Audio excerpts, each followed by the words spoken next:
کہ اگر کوئی آپ سے یہ سوال کر لے کہ میں نماز کیوں پڑھوں اور نماز پڑھنے سے کیا ہوگا، تو آج کے ماں باپ بھی، سوری ٹو سے آج کے اساتذہ بھی، آج کے اسلامیات کے ٹیچر بھی، آج کے ناظرہ کے قاری صاحب بھی یہ جواب نہیں دے سکتے کہ نماز پڑھنا کیوں ضروری ہے اور نماز پڑھنے کے پیچھے حکمت کیا ہے، وجہ کیا ہے۔ ایون کہ اللہ تعالیٰ جب کسی چیز کے بارے میں بتاتا ہے تو اللہ تعالیٰ نے تو واضح طور پہ کہا ہے ان الصلاۃ تنہی عن الفحشاء والمنکر، نماز پڑھو، یہ تمہیں برائی سے، یہ تمہیں بے حیائی سے روکے گی۔ تو ہم کیوں نہیں اپنے بچوں کو یا کسی کو یہ بتاتے یار نماز پڑھو، کیوں پڑھو؟ یہ دیکھو ابراہیم علیہ السلام نے اللہ تعالیٰ کو کیا کہا، قال ارینی کیف تحیی الموتى، کیا حضرت ابراہیم علیہ السلام کو اللہ تعالیٰ پہ یقین نہیں تھا، ایمان نہیں تھا، لیکن پھر بھی انہوں نے سوال اپنی دل کی تسکین کے لیے، اللہ مجھے پتہ ہے کہ تو زندہ کر سکتا ہے، موت دے سکتا ہے، لیکن دل کی تسکین کے لیے مجھے جو ہے وہ دکھا دے۔ تو ہم کیوں نہیں جو ہے وہ کسی سے کوسچن کر سکتے کہ نماز اگر ہم پڑھیں، اچھا ابھی آپ کسی سے کوسچن کرو گے نا کہ میں اگر اپنے کسی بڑے سے کوسچن کر بھی لوں کہ نماز میں پڑھ، تو وہ زیادہ سے زیادہ دیول سے کہ فرض ہے، اللہ تعالیٰ کے قریب کرتی ہے، آپ برائی سے رکو گے، بے حیائی سے رکو گے، آل گڈ۔ کیسے؟ یہ جو میں نے اس کے اندر ایک چیز بڑی انپورٹنٹ بتائی تھی کہ نماز کے اندر مین پورشن ہے قیام کا، جو آپ کھڑے ہوتے ہو، اس میں آپ الحمدللہ رب العالمین سورہ فاتحہ پڑھتے ہو۔ سورہ فاتحہ میں پورا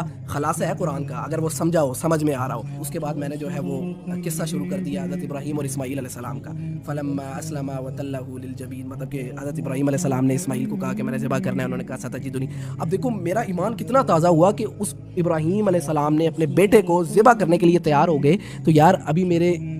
میرے کاروبار میں تھوڑی سی ڈاؤن فال آ رہا ہے اور مجھے رشوت کی آفر ہو رہی ہے، سود کی آفر ہو رہی ہے، تو ابراہیم نے اپنا بیٹا قربان کر دیا، تو میں کیا یہ اللہ تعالیٰ کے لیے 2 دن جو ہے وہ بھوکا نہیں رہ سکتا؟ تو یہ ایمان تازہ ہوا یا نہیں ہوا؟